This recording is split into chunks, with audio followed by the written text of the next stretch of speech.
Hello दोस्तों, हमारी life में कई बार ऐसा होता है कि हम किसी को अनजाने में गुस्से में आकर बुरा भला बोल देते हैं। बाद में हमें अपने किए पर पछतावा होता है, पर समय निकल गया होता है और हम कुछ नहीं कर सकते हैं। गांव में एक किसान रहता था। उसके अपने पड़ोस में रहने वाले परिवार से काफ़ी अच्छे संबंध थे, लेकिन एक दिन उस किसान ने अपने पड़ोसी को गलती से गुस्से में बहुत ही कुछ भला बुरा कह दिया था। बाद में किसान को उसकी गलती का एहसास हो गया। उसे अपने किए पर पछतावा हो रहा था, पर अब वो कुछ भी नहीं कर सकता था। बहुत दिनों के बाद भी उस किसान को अपने किए पर पछतावा हो रहा था और उस वजह से वो एक दिन उसके गांव में रहने वाले एक संत के पास गया। उसने संत को सब कुछ बताया, सारी बातें बता दी। संत सोचा और फिर उस किसान से कहा कि तुम एक काम करो, पास के जंगल में जाओ और पक्षियों के पंख लेकर वापस आओ। किसान को संत पर बहुत ही भरोसा था, इसलिए वह जंगल में गया और पंख लेकर वापस संत के पास आ गया।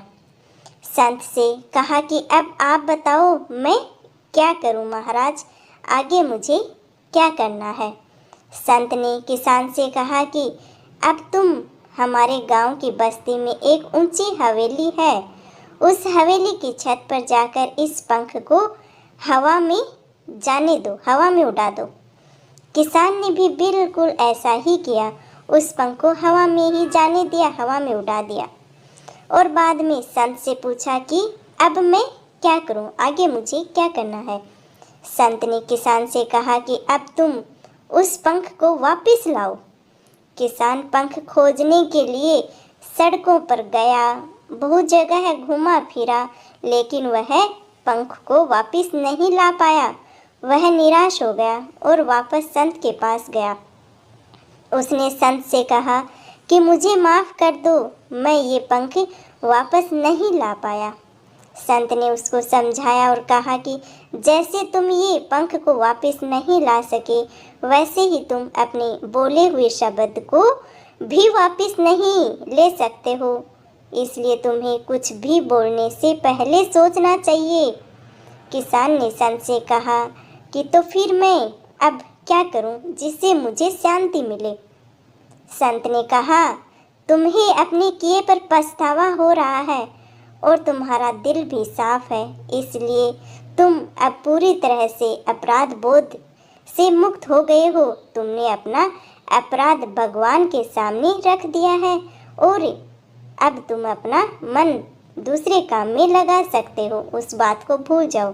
दोस्तों, हम अपना अपराध इस तरह से भगवान के सामने अगर रख देते हैं और दिल से अपने किए हुए पर पछताते हैं, तो फिर हमें भगवान भी माफ़ कर देता है।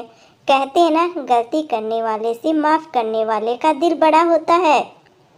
लेकिन मुंह से निकली हुई बातें, कहते हैं ना कि तीर अगर कमान से निकल जाए तो वापस नहीं आता है, तो अब पछताने से होत क्या जब चिड़िया चुग गई खेत। समय निकल जाने के बाद में पछताने से कुछ नहीं होता है, सोच समझ के हमेशा बोलना चाहिए।